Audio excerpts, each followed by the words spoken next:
പഹൽഗാമിൽ നടന്ന ഭീകരാക്രമണത്തെ വെള്ളപൂശി കുറേയധികം നന്മ മരങ്ങളെ വാർത്തെടുക്കാനുള്ള നെട്ടോട്ടത്തിലാണ് കേരളത്തിൽ സുഡാപ്പികൾ. നാട്ടിൽ എന്ത് ദുരന്തം നടന്നാലും അതിനിടയിൽ പുട്ടുകച്ചവടം നടത്തിക്കൊണ്ട് നന്മ മരങ്ങളെ സൃഷ്ടിച്ചെടുക്കാനുള്ള സുഡാപ്പികളുടെ കഴിവ് അതൊന്നു വേറെ തന്നെയാണ്. അതിനൊത്താശ ചെയ്യാൻ കേരളത്തിലെ മുഖ്യധാരാ മാധ്യമങ്ങളും മത്സരിക്കുകയാണ്. കൊറോണ കാലത്തും മറ്റു ദുരന്ത മുഖത്തും ഒക്കെ തന്നെ സുഡാപ്പികൾ അഴിഞ്ഞാടുകയായിരുന്നു. കേരളത്തിന്റെ റിയൽ സ്റ്റോറി രചിക്കാനാണ് ഇവർ ഇപ്പോൾ ശ്രമം നടത്തിക്കൊണ്ടിരിക്കുന്നത്. തന്റെ പിതാവ് കമീല ചൊല്ലാൻ അറിയാത്ത ഹിന്ദുവായി പോയതിന്റെ പേരിൽ ഇസ്ലാമിക തീവ്രവാദികൾ നിഷ്കർണം വെടിവെച്ച് കൊന്നതാണ് എന്ന് ആരതി മാധ്യമങ്ങളോട് പറഞ്ഞ ഭാഗം ഒഴിവാക്കിക്കൊണ്ട് അവൾ പറഞ്ഞതിലെ 2 കാശ്മീരികളെ കുറിച്ചുള്ള ഭാഗം മാത്രം എടുത്ത് ഹൈലൈറ്റ് ചെയ്ത് 2 നന്മ മരങ്ങളെ സൃഷ്ടിക്കാനാണ് ഇവിടുത്തെ മുഖ്യധാര മാധ്യമങ്ങൾ എല്ലാം തന്നെ, അതുപോലെ തന്നെ ഊച്ചാളി രാഷ്ട്രീയക്കാരും സുഡാപ്പികളും ചേർന്ന് ശ്രമിച്ചത്. ഇപ്പോൾ രാമചന്ദ്രനെ അടക്കം നന്മ മാത്രമാക്കി വെള്ളപൂശാനുള്ള കേരളത്തിൽ ഇടത് വലത് രാഷ്ട്രീയ പാർട്ടികളും അവർക്ക് ചുക്കാൻ പിടിക്കുന്ന സുഡാപ്പികളും രംഗത്തിറങ്ങിയിരിക്കുകയാണ്. ഇക്കാര്യങ്ങളൊക്കെ വ്യക്തമാക്കിക്കൊണ്ട് കാസ അവരുടെ ഒരു ഫേസ്ബുക്ക് പോസ്റ്റിലൂടെയാണ് ഇക്കാര്യങ്ങൾ പറയുന്നത്. അവരുടെ പോസ്റ്റിന്റെ പൂർണ്ണരൂപം ഒന്ന് നോക്കാം. നല്ല ആങ്ങളമാരെ സുഡാപ്പികൾ ഇവിടെ കൊണ്ടുവരുന്നു. താമസിയാതെ തന്നെ അവർ പെങ്ങളുടെ വീട്ടിലെത്തും. അതിനുള്ള നടപടികൾ തുടങ്ങിക്കഴിഞ്ഞു. നാട്ടിൽ എന്ത് ദുരന്തം നടന്നാലും അതിനിടയിൽ പുട്ടുകച്ചവടം നടത്തി നന്മ മരങ്ങളെ സൃഷ്ടിക്കാനുള്ള സുഡാപ്പികളുടെ കഴിവ് അതൊന്നു വേറെ തന്നെയാണ്. അതിന് കൃത്യമായ കഥ, തിരക്കഥ, സംഭാഷണം, സംവിധാനം ഒരുക്കി പിന്തുണ നൽകാൻ കേരളത്തിലെ മുഖ്യധാരാ മാധ്യമങ്ങൾ മത്സരിക്കുമ്പോൾ അവർ കേരള പൊതുസമൂഹത്തിന്റെ മനസ്സിൽ അവർ ആ നന്മ മരത്തെ കൃത്യമായ ഒരു ബിംബമായി പ്രതിഷ്ഠിക്കുകയും ചെയ്യും. ഒടുവിൽ യഥാർത്ഥ വിഷയങ്ങളിലെ ഇരകൾ വിസ്മൃതിയിൽ മാറുകയും നന്മമര സുഡാപ്പി ഹീറോ ആയി സ്വീകരണങ്ങൾ ഏറ്റുവാങ്ങി കേരള കപട മതേതര സമൂഹത്തെ നോക്കി കൊഞ്ഞനം കുത്തുകയും ചെയ്യും. അതിന്റെ ഏറ്റവും വലിയ ഉദാഹരണമായിരുന്നു ലോറി ഡ്രൈവർ അർജുനും ലോറി ഉടമ മനാഫും. ദുരന്തത്തിനിടയിൽ മനാഫ് എന്ന നന്മ മരത്തെ ഇതുപോലെ പ്രൊമോട്ട് ചെയ്ത് സഹിക്കാൻ വന്നപ്പോൾ അർജുന്റെ വീട്ടുകാർക്ക് മനാഫിനെ തള്ളി പറയേണ്ടി വന്നത് നമ്മൾ കണ്ടതാണ്. അതിനുശേഷം ആ നന്മ മരത്തിന്റെ പൊള്ളത്തരങ്ങളും ഈ കേരളം കണ്ടു. അതുപോലെ തന്നെയായിരുന്നു കൊറോണ കാലത്ത് ക്രിസ്ത്യാനികളുടെ മൃതസംസ്കാരത്തിനായി വന്ന SDPIക്കാരും പ്രളയത്തിന്റെ സമയത്ത് ഉദയം ചെയ്ത നന്മ മരങ്ങളും ഇതിൽ ഏറിയ പങ്ക് മുൻകൂട്ടി തയ്യാറാക്കിയ സ്ക്രിപ്റ്റ് അനുസരിച്ചുള്ളവയായിരുന്നു. ഇവിടെ മാത്രമല്ല, പണ്ഡിറ്റുകളെ കൂട്ടക്കൊല നടത്തിയ കാലത്ത് കാശ്മീരിലും ഇസ്രയേലിലും കടന്നുകയറി തീവ്രവാദിയായ ഹമാസ് നടത്തിയ നരനായാട്ടിന് ശേഷം ബന്ദികളിൽ ചിലരെ മോചിപ്പിച്ചപ്പോഴൊക്കെ തന്നെ ഇത്തരം നന്മമര ആങ്ങളമാർ രംഗത്തെത്തുകയും ചെയ്തിരുന്നു. എറണാകുളം ഇടപ്പള്ളി സ്വദേശിയായ ശ്രീ രാമചന്ദ്രനെ പെഹൽഗാമിൽ ഇസ്ലാമിക തീവ്രവാദികൾ വെടിവെച്ചു വീഴ്ത്തിയത് ഹിന്ദു ആയത് ഒന്നുകൊണ്ട് മാത്രമായിരുന്നു. കുറച്ചുകൂടെ വ്യക്തമായി പറഞ്ഞാൽ അദ്ദേഹം മുസ്ലിം അല്ലാത്തതിന്റെ പേരിൽ മാത്രമായിരുന്നു കൊല്ലപ്പെട്ടത്. രാമചന്ദ്രൻ വെടിയേറ്റ് വീണ ഉടനെ സ്വന്തം പിതാവിനെ മരിച്ചുവെന്ന് സ്വയം ഉറപ്പിച്ച മകൾ ആരതി പിതാവിന്റെ ID കാർഡ് അദ്ദേഹത്തിന്റെ പോക്കറ്റിൽ വെച്ചു കൊടുത്ത ശേഷം തന്റെ മകളുമായി സ്വയം രക്ഷപ്പെടാൻ ശ്രമിക്കുകയാണ് ഉണ്ടായത്. അതിനെ പുറത്തേക്കിറങ്ങി ഓടിയവരിൽ പലരും തദ്ദേശീയരായ ആളുകൾ തന്നെയാണ് ഗൈഡ് ചെയ്തത്. ഇതിൽ ആരതിയെ അവരുടെ ഡ്രൈവറും സഹായിയും സഹായിച്ചു എന്നാണ് പറയുന്നത്. ആരതിയുടെ കുടുംബവും ഉൾപ്പെടെ ആളുകൾ വന്ന വാഹനത്തിന്റെ ഡ്രൈവർമാരാണ് ഇവർ എന്നാണ് ആരതി പറഞ്ഞത്.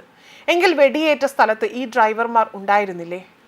കാരണം ഈ ഭീകരാക്രമണം നടന്ന മിനി സ്വിറ്റ്സർലാൻഡ് എന്ന ആ താഴ്വരയിലേക്ക് ഡ്രൈവർമാർ ആരും തന്നെ പോകാറില്ല.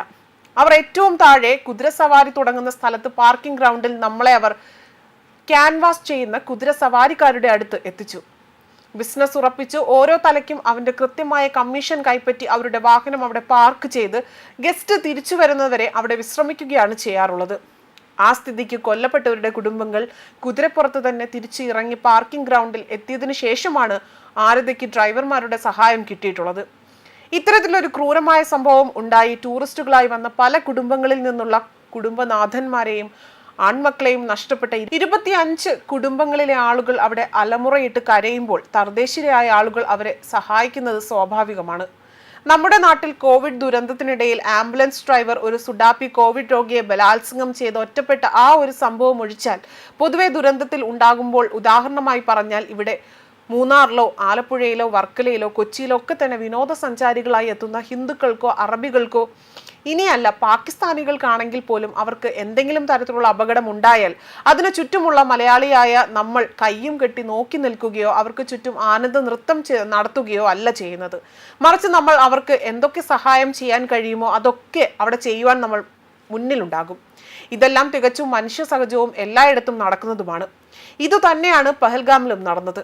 ഒപ്പം വന്ന പുരുഷന്മാർ കൊല്ലപ്പെട്ട് സ്ത്രീകളും കുട്ടികളും എന്തു ചെയ്യുമെന്നറിയാതെ അന്താളിച്ച് അനാഥരായി വിലപിക്കുമ്പോൾ മൃതശരീരം ആശുപത്രിയിലേക്ക് കൊണ്ടുപോകുവാനും ആശുപത്രിയിലെയും മോർച്ചറിയിലെയും കാര്യങ്ങൾ ചെയ്യുവാനും ഒക്കെ തന്നെ എല്ലാവരും സഹായിച്ചിട്ടുണ്ടാകും. ഈ സഹായം ഇടപ്പള്ളിക്കാരൻ രാമചന്ദ്രന്റെ മകൾ ആരതിക്ക് മാത്രമല്ല ലഭിച്ചിട്ടുള്ളത്, മറിച്ച് കൊല്ലപ്പെട്ട 25 നിരപരാധികളുടെ കുടുംബങ്ങൾക്കും ഇത്തരം തദ്ദേശീയരായ കാശ്മീരികളുടെ അവരുടെ ടൂറിസ്റ്റുകളായി വന്ന മറ്റുള്ളവരുടെയും സഹായം ലഭിച്ചിട്ടുണ്ട്. നമ്മൾ അവിടെ ചെന്ന് കഴിഞ്ഞാൽ ട്രാവൽ ഏജന്റ് വാഹനം നമ്മെ പിക്ക് ചെയ്യാൻ പുറത്തുണ്ടാകും. അവിടെ മുതൽ ഓരോ സ്ഥലവും കാണിച്ച് ഓരോ ദിവസവും നമുക്ക് വേണ്ട എല്ലാ കാര്യങ്ങളും ചെയ്ത് അത് തന്നതിന് അവസാനം നമ്മെ തിരിച്ചു റെയിൽവേ സ്റ്റേഷനിലോ വിമാനത്താവളത്തിലോ കൊണ്ടുചെന്ന് എത്തിക്കുന്നതുവരെയും ചുമതല ആ ഡ്രൈവർക്കുള്ളതാണ്. അവിടെ ഓരോരുത്തരും ഡ്രൈവർമാർക്ക് ഓരോ ദിവസം കണക്ക് കൂട്ടി നല്ല ടിപ്പും നൽകാറുണ്ട്. അതുകൊണ്ട് തന്നെ വിമാനത്താവളം വരെ അനുഗമിച്ചു എന്ന് പറയുന്നതിൽ യാതൊരുവിധ പ്രത്യേകതയുമില്ല. അത് ഈ കൊല്ലപ്പെട്ട എല്ലാവരുടെയും ഒപ്പമുള്ളവർക്ക് ലഭിച്ചിട്ടുള്ളത് തന്നെയാണ്.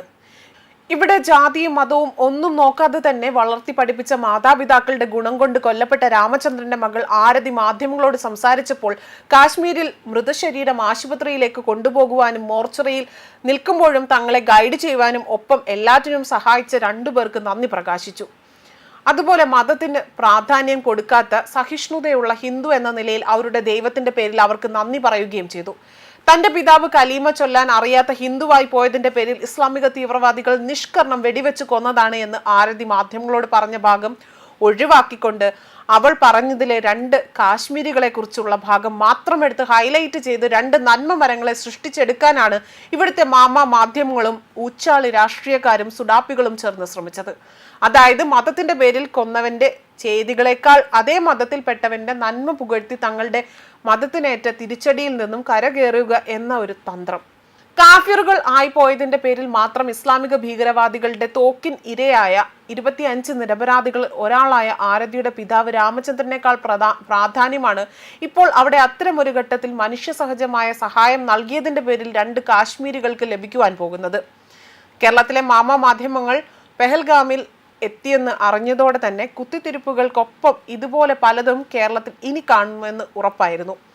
ഇപ്പോഴിതാ ആങ്ങളമാർ കേരളം സന്ദർശിക്കാൻ ആഗ്രഹിക്കുന്നുവെന്ന് റിപ്പോർട്ടർ ചാനൽ വാർത്ത പുറത്തുവിട്ടിരിക്കുന്നു. ഇനി കേരളം ഇന്നുവരെ കാണാത്ത പട്ടി ഷോയാണ് നടക്കാൻ പോകുന്നത്. ആങ്ങളമാർക്ക് സ്വീകരണം, പൊതുപരിപാടി, കേരളത്തിലെ ആദരവ്, ആങ്ങളമാർ ചാനലുകൾക്ക് കൊടുക്കുന്ന പ്രത്യേക അഭിമുഖങ്ങൾ, പിന്നെ ആങ്ങളമാർക്ക് വേണ്ടി കാശ്മീർ തീവ്രവാദികളോട് പൊറുക്കുന്ന ആരതിയും കുടുംബവും. ഇതെല്ലാം കണ്ട് കോരിത്തരിച്ചുകൊണ്ട് മതേതര ഹിന്ദുക്കളും ക്രിസ്ത്യാനികളും ഒന്നിച്ചു ചേർന്ന് ഇങ്ങനെ പറയും: ആ പാവപ്പെട്ട തീവ്രവാദികൾ കലീമ ചൊല്ലാൻ പറഞ്ഞപ്പോൾ ആ കലീമ അങ്ങ് ചൊല്ലിയിരുന്നുവെൽ ഇത് വല്ലതും സംഭവിക്കുമായിരുന്നു എന്ന്. അതാണ് ഇന്നത്തെ കേരളത്തിന്റെ അവസ്ഥ. അത് കൃത്യമായി അറിഞ്ഞ് തിരക്കഥ രചിക്കാൻ ഇവിടുത്തെ മതമൗലികവാദികൾക്ക് നന്നായി അറിയാം. അങ്ങനെ നടക്കാൻ പോകുന്ന 2 ആങ്ങളമാരുടെ പട്ടിഷോ കണ്ട് മുസ്ലിങ്ങളുടെ നോമ്പ് കാലത്ത് അമ്പലത്തിലും ഹിന്ദുവിന്റെ വീടുകളിലും മെത്രാനും ഒപ്പവും നടത്തിയ ഇഫ്താർ വിരുന്നുകളുടെ ഫോട്ടോകൾ ഷെയർ ചെയ്തുകൊണ്ട് പറഞ്ഞതുപോലെ ഇനിയും പറയും: ഇതാണ് റിയൽ കേരള സ്റ്റോറി. രാമചന്ദ്രന്റെ ആത്മാവിന് നിത്യശാന്തി നേരുന്നു. ഇതായിരുന്നു കാസിയുടെ പോസ്റ്റിന്റെ പൂർണ്ണരൂപം. ന്യൂസ് ഡെസ്ക് കർമ്മ ന്യൂസ്.